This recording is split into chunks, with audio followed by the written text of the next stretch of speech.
Your Excellency, Minister Kabuswe from Zambia, thank you so much for joining us. Really appreciate it. What does the world need to know about Zambia when it comes to critical minerals in 2026? Thank you very much, Ryan. First and foremost, I want to tell you that I'm super excited, because inadvertently we were given as an example by the World Bank of how that the policy framework that the President Hakainde Hichilema has put in place has actually begun to yield results.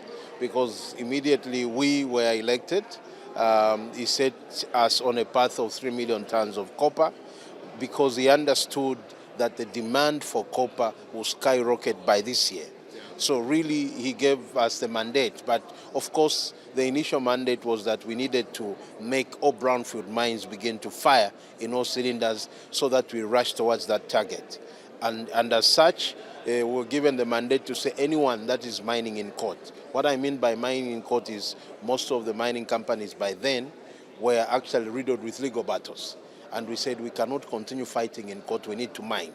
So people must get back to the drawing table. Let's discuss, let's see where the problems are. And as I'm speaking to you, Ryan, we are reaching figures in copper productivity which Zambia has never reached before. And this is remarkable in 3 years' time, because I think we took about 1.5 to 2 years to solve all those legal battles. But in parallel, Ryan, we also began to map Zambia. Zambia has never been mapped for the past 50 years. So that was also to speak to the fact that there is high demand for critical minerals. So let's map the country so that we accelerate investment into exploration. We want the money the world spends for exploration to come into Zambia so that we contribute to the demand for critical minerals. And that is another very, very important milestone that the president put in place, and we are able to map. We are over 50% mapped right now. We contracted Excalibur to do that mapping, and that has set ourselves now on a path to attract more investors into exploration, because when they hear Zambia has data, they will rush to Zambia in terms of mapping, and therefore set up now mutually respectable, collaborations with investors. So the DRC's got a rival on its hands. Well, we don't competitor. We don't take them as a competitor. We take them as a partner. We are very good partners with DRC. Yeah. Zambia is surrounded by countries, and the president calls it we are land linked.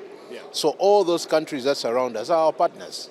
We are talking about infrastructure in terms of the Lobito corridor. We need Angola at play. We need DRC, because the corridor will pass through all these countries. When we talk about the Nacala corridor on the Mozambican side, all these corridors, we need these countries. So they are our partners. As a matter of fact, Zambia was #1 in terms of copper producing, and we want to get back that place. Well, you mentioned the Lobito corridor. You can't talk about railways in Africa without talking about geopolitics.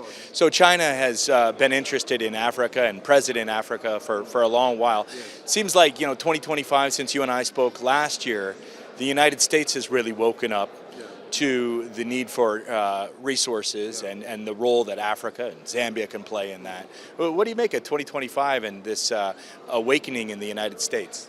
Well, the foreign policy has been, we deal with each country in the way that we deal with them. Yeah, right. We are not against any country when we go to the other side. Right. So that's why we have navigate that. Exactly. We have investment from China. We have investment from the US. We have investment from the Arab world. Yeah. So really ours is what is beneficial to the country, what is beneficial to the other partner that comes in. I'll tell you that one of the largest mines that Zambia is going to have, which may be one of the largest mines even across the continent for copper, is going to be done by a company called Cobalt, that is coming from the United States of America. California. Of course, yes. So that is a very important asset. Apparently, Ryan, it is sitting in the constituency where I'm Member of Parliament. Yeah, and next year they may start shafts. Oh, this year, sorry. I was thinking we're in 2025. Yeah. So this year, around April, I think we'll launch the shaft sinking for that very big investment. On the other side, we have Mopani that has been invested into by United Arab Emirates, IRH. We are in Future Minerals Forum today. New player in the commodity space. Of course, we have, we are in the Future Minerals Forum, Saudi Arabia. We can't wait. We've already done an MOU with Saudi Arabia. So really, we want to be a player that respects all the countries that we deal with, neither siding with anybody. Yeah, and since you mentioned Saudi Arabia and the Future Minerals Forum, what do you make of it? This is your second year at the Future Minerals Forum? No, this is fourth. Fourth year. We've been here since the beginning. Yeah. 5 years now. Yeah. It's 5 years, but we haven't been here for 5. Yeah. We've attended 4, and 1 we attended with the president himself. Yeah. And what do you make of the Future Minerals Forum and how Saudi Arabia, the kingdom, has organized things this year? I must say I'm super excited and, pleasantly shocked with what I'm seeing. How fast they do things, how they manage time, because these are important aspects. How organized you are, how time is managed. We are within the time frame that was stated on the program. This is as it should be. So I think that they are on point. They know what they're doing, and they are a good partner to work with.